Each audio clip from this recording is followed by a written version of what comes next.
In this video, we're going to be looking at employment contracts and going through all of the details of things that you need to know about your contract and about contracts that you might write in the future.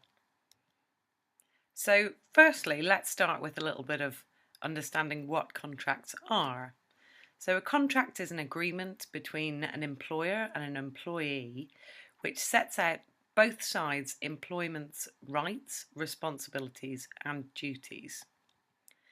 Both the employer and the employee are bound to the employment contract until it ends or until the terms are changed.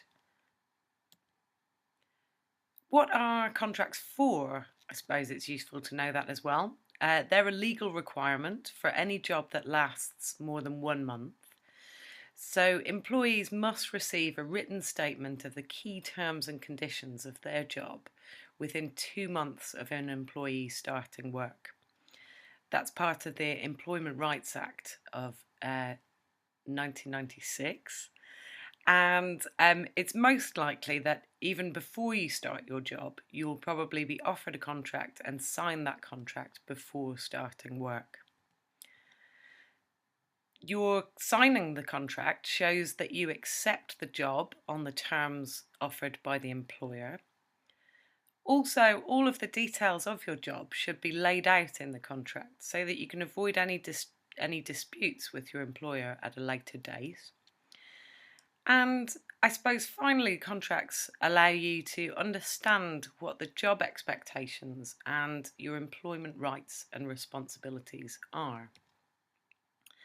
The main points in any contract will be the job title, pay and salary and benefits, the job description, your line manager or who you report to, the hours worked and usually on which days of the week those will be or what is expected in terms of flexible working, your holiday, annual leave and holiday pay entitlements, your absence, sickness procedures and also details of what sick pay you're entitled to, your probation and notice period, so how long at the start of your employment will you be reporting back to your line manager on a probation setup, or if you want to leave your job, or if your employers want to end your contract, how long that notice period would be.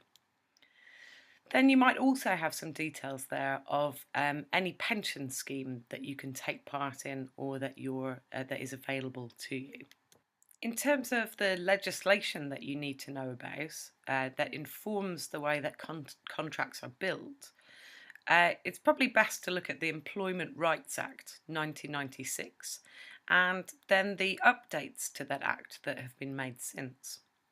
So this legislation gives all employees time off for annual leave. It ensures the entitlement to maternity and paternity leave, so parents of children can take time off when those children are born. It covers absences, sicknesses and statutory sick pay, so no employed worker should be left without pay for any period of illness. Also tells you about what you're entitled to in terms of joining a trade union or another type of staff association at your workplace. The legislation set up and laid out changes in working hours and rights to request flexible working. Also the national minimum wage. So before 1996 in the UK, there was no guaranteed national minimum wage. And redundancy, unfair dismissal and grievance procedures are laid out. As with all of the legislation that we're looking at, there are some exemptions to this for very specific situations, but on the whole, all of these things will apply to all employees. In 2008, some of this information gets updated in the Employment Act. So in this act, it outlines more strict penalties for breaches of the national minimum wage laws. Also, extending rights to parents to request flexible working hours and conditions, and also a new ACAS code on grievance and discipline. So there's lots of information out there and support available for understanding contracts in your workplace. If there's something that you don't understand, don't be afraid to speak up. It's up to both parties to agree on a contract, and you shouldn't feel that as an employee that you're being tricked into anything. You're going into this contract with your eyes open. So internally, you'll find more information in things like a staff manual or a handbook by asking your line manager. In your organisation's human resources staff, there will be people who will be able to answer your questions. Also, you'll be able to see documents like your organisation's grievance procedure, and you can join up with trade unions or staff associations.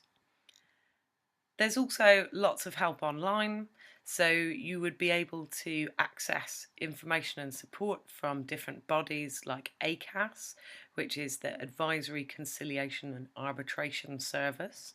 You can do a little searching online to see what they do. Also, things like Business Link and the Work Foundation, and the Department of Business Innovation and Skills, and other government websites, and also the Citizens Advice Bureau. So they're available for any of your kind of legal queries about contracts.